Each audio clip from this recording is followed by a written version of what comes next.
మీరేంట్రా ఎలా వచ్చారు? జైలు కూడా బాగా వంట పట్టినట్టుంది. మంచి గ్లామర్ వచ్చావు. Any help? గవర్నమెంట్ చేత కొంత డబ్బు శాంక్షన్ చేయించి నీకు ఎస్టడీ బూత్ పెట్టింతాను. నీ చేత ఒక కిరాణా కొట్టు, మా బ్యూటీ క్వీన్, నీ చేత ఒక బ్యూటీ పార్లర్ ఓపెన్ చేయిస్తాను. దాని పేరు దింక చక్క. పవిత్ర, మన సంగతి సరే. వీటిని ఇప్పుడు సడన్ గా ఇంట్లోంచి గెంటిస్తే జైల్లో చెప్పుకుడు తింటాడా? రోడ్లపై అమ్మా అమ్మా అని అడుక్కొని తింటాడా? ఇచ్చిన డోసు సరిపోలేదు అనుకుంటాను. వీడితో మాట్లాడరా పార్వతమ్మ గారు? మీలాంటి లఫుట్ గాళ్ళతో మాట్లాడదు మా అమ్మ. అబ్బా, నీలాంటి నకిలీగాడిని కొడుకు నమ్మినప్పుడు మాలాంటి లఫుట్ గాళ్ళతో మాట్లాడదా? బుల్లెట్ రాజా.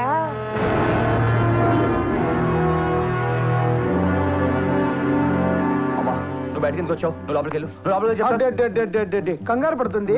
అమ్మ బయటికి వచ్చిందరా నిజం బయటకు వస్తుందనో? ఎదురుంటే తర్వాత మాట్లాడుకుందాం. నువ్వు బయటకెళ్ళు. నువ్వు ఆగరా.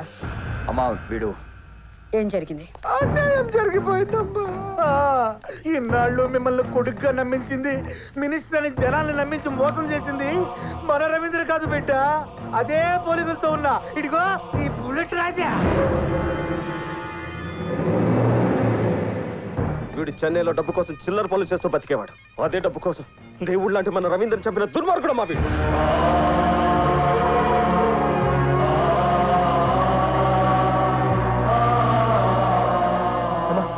అన్ని అబద్ధాలు ఆడుతున్నారమ్మా, నాటకాలు ఆడుతున్నారమ్మా. నమ్మకమ్మా, ప్లీజ్ నమ్మద్దమ్మా. అవునరా, మేమే అబద్ధాలు ఆడాం, మేమే నాటకాలు ఆడాం.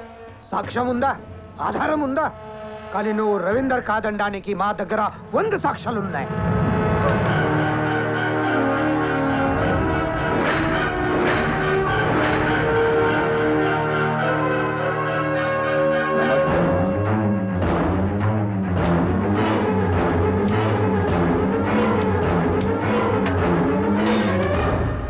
ఇప్పటికైనా నమ్ముతావమ్మా వీడు నీ కొడుకు కాదని?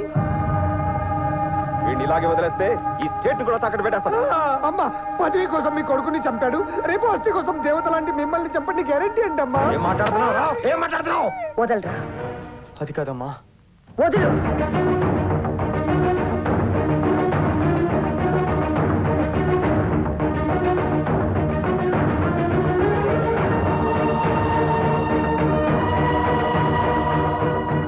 ఇలాంటి వెధవకి చెప్పాల్సింది మాటలతో కాదు. వీడు నా కొడుకు హరిశ్చంద్ర ప్రసాద్ పార్వతమ్మల ఏకైక వారసుడు. వీడే మీ కొడుకు అంటున్నారు కదా, ఏంటి సాక్ష్యం? ఈ ప్రపంచంలో కన్న బిడ్డని చెప్పడానికి కన్న తల్లి కన్నా సాక్ష్యం ఏముందిరా? అది కదమ్మా. ఇంకొక క్షణం మీరు ఇక్కడ ఉన్నారంటే నా కొడుకే తని తరిమిస్తాడు. పొండి, చెప్పేది మీకే. పొండ్రా.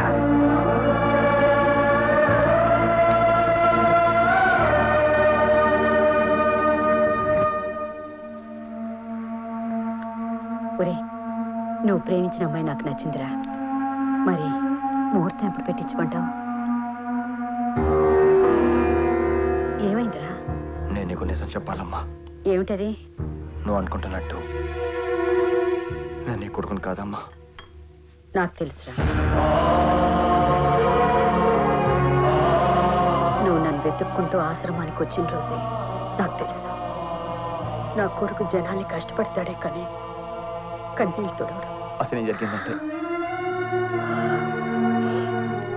ఏం జరిగిందో ఎందుకు జరిగిందో నాకు అనవసరం. నా కొడుకు ఎలా ఉండాలని నేను కోరుకున్నాను, నువ్వు అలా ఉన్నావురా. నా కడుపున పుట్టకపోయినా నా కలల్ని వేసి చేస్తున్నావు. ఆ సంతోషం చాలరా నాకు.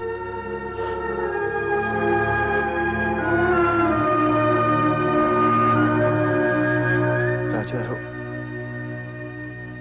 గొప్ప లైఫ్ ఇచ్చారు.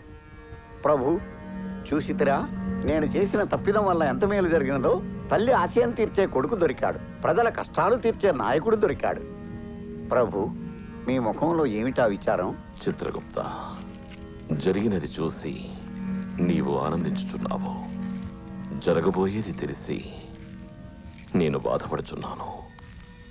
రేపటితో ఆ మానవుని ఆయుష్ తీరుచున్నది.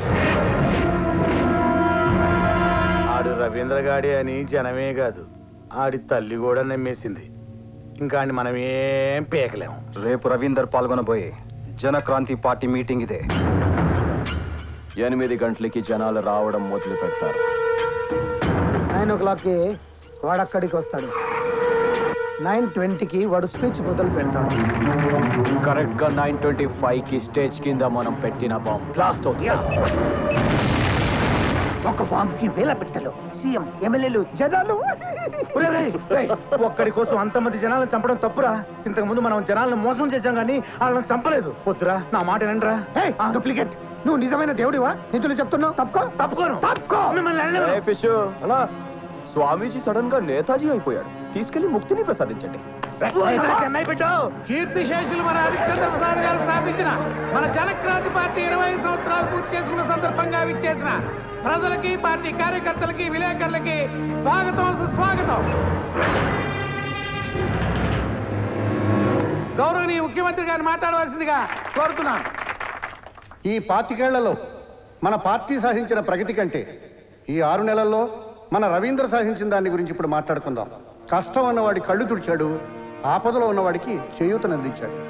రవీందర్, రాజకీయం వ్యాపారంగా మారుతున్న ఈ రోజుల్లో రాజకీయ నాయకుడు అనే పదానికి, మన పార్టీకి ఎంతో విలువ తెచ్చిన నువ్వు నీ జీవితంలో ఇంకా పైకి ఎదగాలని మనస్ఫూర్తిగా కోరుకుంటున్నానయ్యా.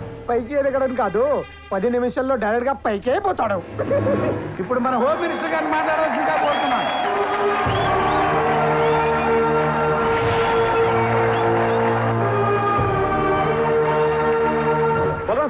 నా భార్య, నా కూతురు కాల్చి పడేస్తా. ఈ ఏజ్ లో ఫ్యామిలీస్ ని కాపాడుకొని ఏం చేస్తారా? ఆడి కోసం ఎంత మందినైనా చంపుతా. ఈ మంచి రోజున మా నాన్నగారి పేరు మీద ఒక ఫౌండేషన్ ఓపెన్ చేసి దాంట్లో ఏం చేయాలనుకుంటున్నానంటే, మన రాష్ట్రంలో 3,000కి పైగా గ్రామాల్లో అసలు స్కూళ్ళే లేవు. 5,000 గ్రామాల్లో హాస్పిటల్స్ లేవు. 4,000 గ్రామాల్లో తాగడానికి కనీసం నీళ్లు కూడా లేవు. ఇలా ఇబ్బంది పడుతున్న ఎన్నో గ్రామాలని ఈ ఫౌండేషన్ దత్తత తీసుకొని వాళ్ళ అవసరాలన్నీ తీరుస్తుంది. మన స్టేట్ లో సంతోషం ఉండాలి కానీ సమస్యలు ఉండకూడదు. ఆగండి, ఇది లెక్కలేదో బాగానే వేస్తాడు, ఖర్చేమో కోట్ల మీద ఉంది. ఇవన్నీ ఎలా చేస్తాడు అనే డౌట్ మీకు రాలేదా? అందుకని నా ఆస్తి మొత్తం ఈ ఫౌండేషన్ పేరు మీద రాసేస్తున్నాను.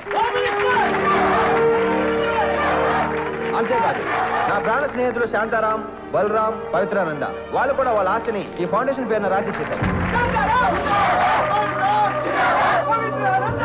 కొన్ని కారణాల వల్ల వాళ్ళు ఇక్కడ రాలేకపోయారు. అందుకే ఇక్కడున్న వాళ్ళ ఫ్యామిలీ చేతుల మీదుగా ఈ డాక్యుమెంట్స్ సీఎం గారు చేతికిస్తే వాళ్ళు కూడా చాలా హ్యాపీగా ఫీల్ అవుతారు.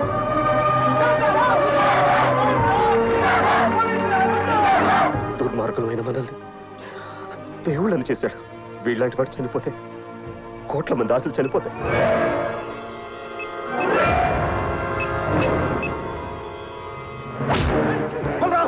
నువ్వు వెళ్ళి వాళ్ళని కాపాడు.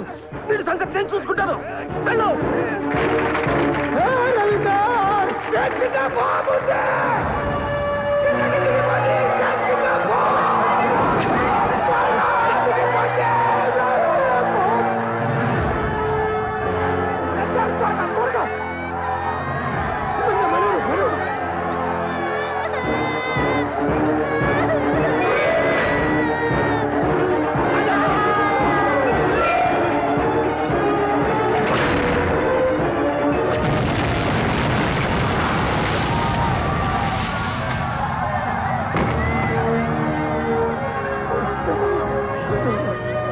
పట్టుకో. రవీందర్, నీ మంచిదనం అర్థం చేసుకోలేక చంపాలని చూసాం. ఇది చాలా ఎక్కువ. ఇది చాలు. నుంచి తప్పించుకున్నావు, నా చేతుల నుంచి తప్పించుకోలేవు. ఎందుకు ఆపేవరా? నీ చేతిలో ఒకటే ఉంది, చుట్టూ 100 ఉన్నాయి. మర్యాదగా జలుగు ప్రాణాల మిగులుతాయి. నువ్వు ప్రభు, మీ లెక్క తప్పినది. అతని శత్రువుడు మారిపోయినారు. ఆ మానవుడు మరణించుట అసంభవం. చిత్రగుప్త, జననం 2 ప్రాణుల కలయిక, మరణం అనేక మార్గముల కూడిక. చావు ఏ రూపంలోనైనా రావచ్చు. నాకే అవలేదమ్మా, నేను బానే ఉన్నాను. నువ్వు త్వరగా ఇంటికి రా. 5 నిమిషాలు అక్కడ ఉంటాను. రవీందర్,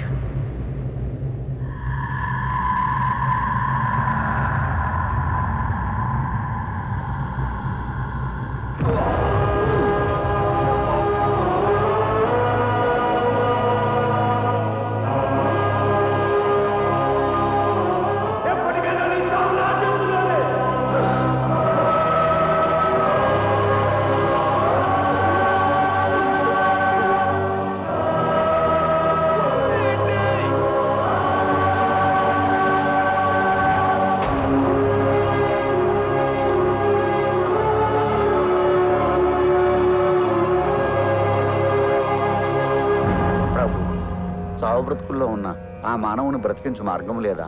నీకు తెలియనిదేమున్నది చిత్రగుప్త. అదిగో పాపపుణ్యదర్శిని.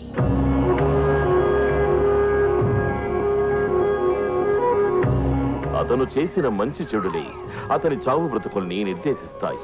ఎంతమంది అతను బతకవలనని కోరుకుంటారో అంత పుణ్యం పెరిగి వారి ఆశలే ఆయువుగా ఊపిరి పోసుకుంటాడు. బుల్లెట్ గుండెకు అతి దగ్గరగా తగలడం వల్ల ఆపరేషన్ చేయడం కొంచెం రిస్క్ అని డాక్టర్ చెప్తున్నారు. హోమ్ మినిస్టర్ బతికే అవకాశాలు 50-50 మాత్రమే ఉన్నాయని అంటున్నారు. దీంతో ఎప్పుడు ఎలాంటి వార్త వినాల్సి వస్తుందేమోనని ప్రజలు భయపడుతున్నారు.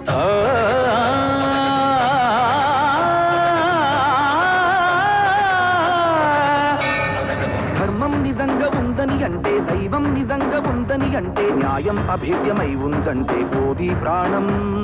సత్యం అనంతమై ఉందంటే, దుఃఖం నివేదనై ఉందంటే, దైవం అమేకమై విని ఉంటే పోది ప్రాణం. ఈ మా స్వరం కాదావరం, ఈ శోకమే శ్లోకమై.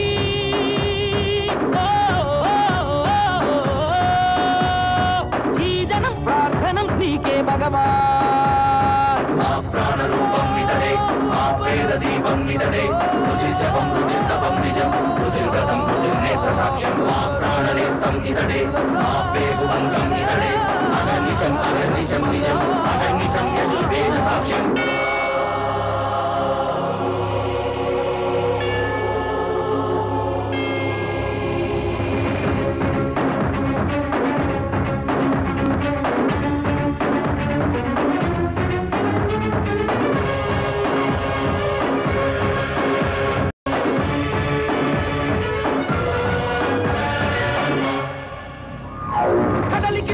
ఉండదులే గగనము పగ చివరుండదులే, కిరణము మరణము నెరుగదులే.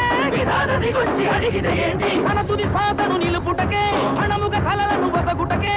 ఇదిగో జనమే తనకై కదిలే, జనమే రుణమై రుణమై రుణమై రుణమే జనమై, జనమై జనమై జనమై జనమై జనమే రుణమై, రుణమై రుణమై రుణమై రుణమై రుణమే జనమై, జనమే రుణమై, రుణమే జనమై, జనమే రుణమై.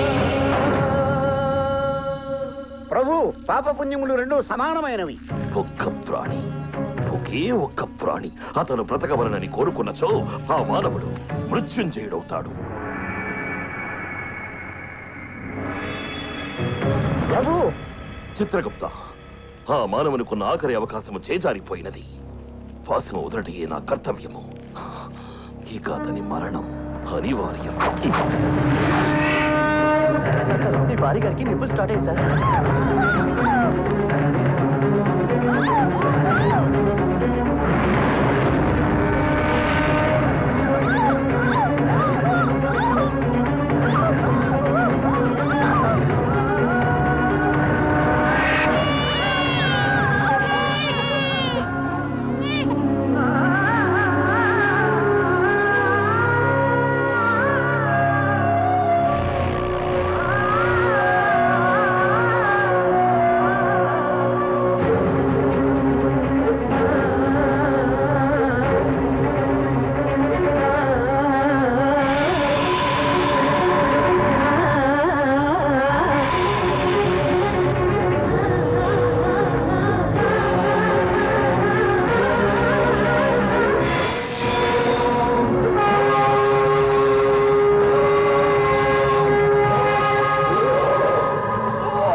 No problem, ma'am.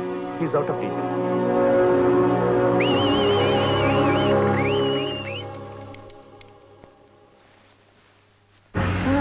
రాజుగారు, గుప్తా గారు, ఏంటి మళ్ళీ చంపేశారా? మానవ, ధర్మ అధర్మ నిర్ణయాలలో నీవు మృత్యువునే జయించినావు. నన్ను బతికించినందుకు రాజుగారు చాలా థ్యాంక్స్ అండి. నిన్ను బ్రతికించినది మేము, ఆ పరమాత్మయో కాదు, ప్రజలకు నీవు చేసిన మంచి. అదే నిన్ను పూర్ణాయుష్కుణ్ణి చేసింది. మాకు శత్రువులు ఎవరో తెలుసా? మీరు చేసుకున్న పుణ్యములు. దానికి మేమే కాదు, విధి సైతము తలవంచును. ధర్మో రక్షతి రక్షితః. కిచ్చ కిచ్చ కిచ్చ. రాజుగారు చంపా.